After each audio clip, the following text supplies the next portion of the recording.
नमस्कार। देश और दुनिया की तमाम फटाफट खबरों में आपका स्वागत है। खबरों के लिए आपसे निवेदन की यदि आपने हमारे चैनल को सब्सक्राइब नहीं किया तो कृपया करके देश और दुनिया की फटाफट खबरों के लिए आपके अपने चैनल को सब्सक्राइब कर लें।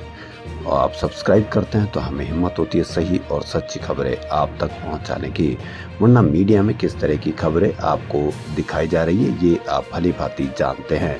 मीडिया में किस तरह की खबरें यह आप अभी मेन स्ट्रीम मीडिया पर देखिए कि किस तरह की चर्चा है, कहां की चर्चा है, किस पर कितनी कवरेज है। तो क्या है आज की बड़ी खबर। ईडी मामले पर कानूनी लड़ाई लड़ने के साथ साथ कांग्रेस सड़क पर भी अपनी लड़ाई को तेज करेगी। अब की बार पार्टी की तैयारी ईडी मुख्यालय पर विरोध के बजाय सीधे बीजेपी से आर पार की है। राहुल गांधी कानूनी सलाह मशवरा के बाद पूर्व निर्धारित कार्यक्रम के तहत बोस्टन अमेरिका जा चुके हैं, लेकिन सूत्रों के अनुसार उनकी गैर मौजूदगी में बड़े देशव्यापी प्रदर्शन का फैसला पार्टी कर चुकी है। प्रदर्शन के अंतिम स्वरूप और 21 से 25 के बीच की तारीख का ऐलान शनिवार शाम को किया जाएगा। शनिवार को राहुल की गैर मौजूदगी में कांग्रेस अध्यक्ष मल्लिकार्जुन खड़गे पार्टी के महासचिवों, प्रभारियों और फ्रंटल संगठनों के प्रमुखों को इस प्रदर्शन की जानकारी देंगे और उनको जिम्मेदारी सौंपेंगे। पार्टी ने तय किया है कि इस बार का प्रदर्शन दिल्ली कांग्रेस द्वारा बुधवार को ईडी मुख्यालयों के घेराव जैसा सांकेतिक नहीं होगा, बल्कि सीधे सरकार और भाजपा के खिलाफ आर पार की सियासी जंग जैसा जोरदार होगा। नेशनल हेराल्ड केस में सोनिया गांधी, राहुल गांधी के खिलाफ चार्जशीट दाखिल किए जाने के बाद पार्टी उग्र हो गई है। कांग्रेस के कार्यकर्ताओं ने बुधवार को जमकर प्रदर्शन भी किया था। प्रवर्तन निदेशालय ने नेशनल हेराल्ड से जुड़े मनी लॉन्ड्रिंग केस में चार्जशीट दाखिल की है। चार्जशीट में सोनिया और राहुल गांधी के अलावा कांग्रेस के वरिष्ठ नेता सेम पित्रोदा और सुमन दुबे को भी सह आरोपी बनाया गया है। राज्यसभा सांसद कपिल सिब्बल ने शुक्रवार को उपराष्ट्रपति जगदीप धनखड़ के जज के राष्ट्रपति को सलाह न देने के बयान पर आपत्ति जताई। सिब्बल ने कहा कि भारत में राष्ट्रपति नाम मात्र का मुखिया होता है। राष्ट्रपति और राज्यपाल को सरकारों की सलाह पर काम करना होता है। मैं उपराष्ट्रपति धनखड़ की बात सुनकर हैरान हूँ, काफी दुख भी हूँ। उन्हें किसी पार्टी की तरफदारी करने वाली बात नहीं करनी चाहिए। सिब्बल बोले कि लोगों को याद होगा कि जब इंदिरा गांधी के चुनाव के बारे में सुप्रीम कोर्ट का फैसला आया था तो केवल एक जस्टिस कृष्ण अय्यर ने फैसला सुनाया था। इंदिरा को सांसद पद से हटा दिया गया था, तब धनखड़ जी को यह मंजूर था, लेकिन अब सरकार के खिलाफ 2 जजों की बेंच के फैसले पर सवाल उठाए जा रहे हैं। सिब्बल ने कहा कि आज के समय में अगर किसी संस्था पर पूरे देश में भरोसा किया जाता है तो वह न्यायपालिका है। सुप्रीम कोर्ट को अनुच्छेद 142 की ताकत संविधान से मिली है। ऐसे में अगर किसी को कोई परेशानी है तो वो अपने अधिकार का प्रयोग कर रिव्यू डाल सकते हैं। वह अनुच्छेद 143 के तहत सुप्रीम कोर्ट से सलाह भी मांग सकते हैं। अनुच्छेद 142 सुप्रीम कोर्ट को अधिकार देता है कि वह पूर्ण न्याय करने के लिए कोई भी आदेश, निर्देश या फैसला दे सकता है। धनखड़ से पूछा गया कि जज के घर नोटों का बंडल मिला, एफआईआर क्यों नहीं हुई। महाराष्ट्र में भाषा विवाद ने तूल पकड़ रखा है। राज्य के मराठी और अंग्रेजी मीडियम स्कूलों में 1ली और 5वीं क्लास तक के छात्रों के लिए हिंदी को अनिवार्य तीसरी भाषा बनाने का विरोध हो रहा है।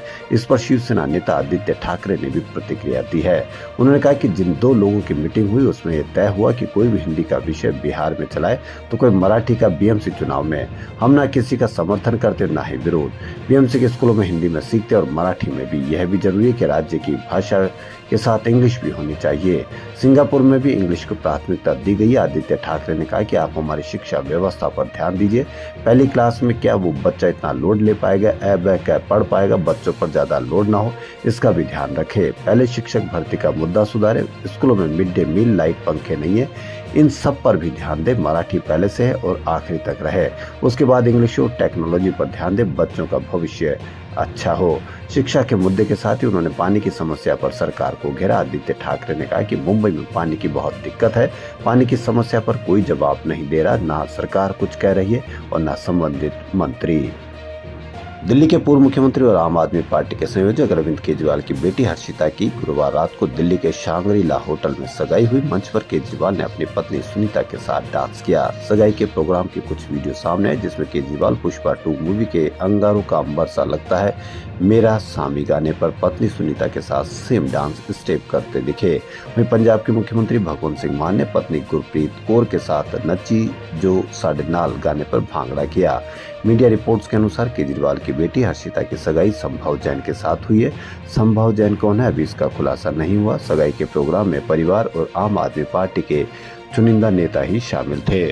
पंजाब से मुख्यमंत्री भगवंत सिंह मान के अलावा कुछ मंत्री भी प्रोग्राम में शामिल हुए। बताया गया कि आज शुक्रवार को भी दिल्ली के कपूरथला हाउस में एक प्रोग्राम हो रहा है। हालांकि परिवार की तरफ से इसका खुलासा नहीं किया गया है।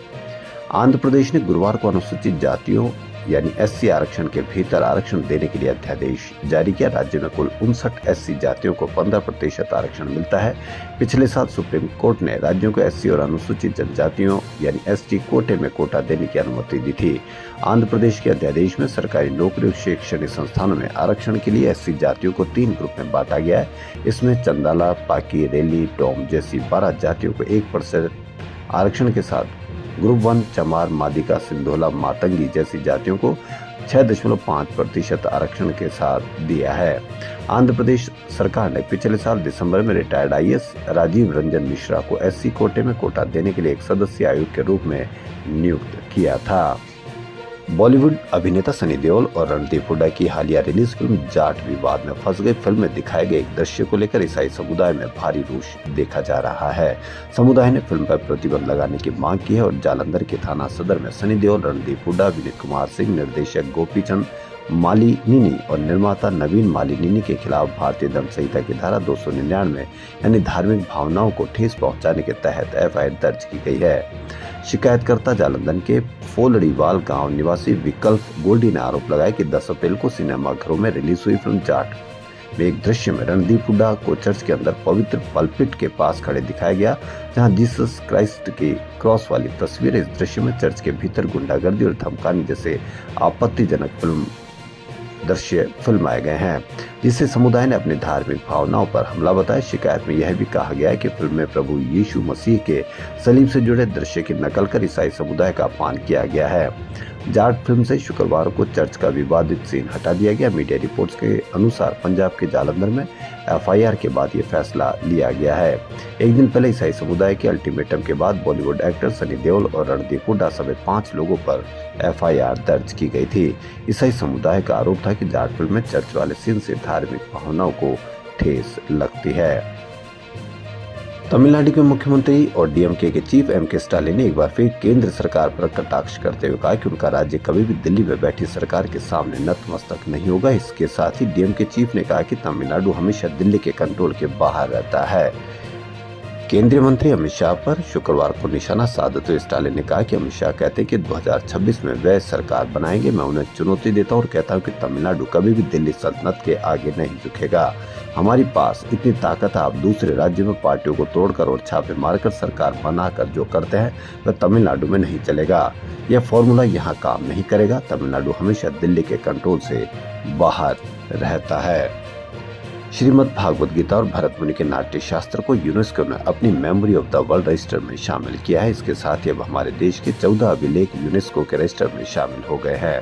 प्रधानमंत्री नरेंद्र मोदी ने श्रीमद् भागवत गीता और भरत मुनि के नाट्य शास्त्र को यूनेस्को के memory of the world register में शामिल किए जाने पर खुशी जाहिर की है।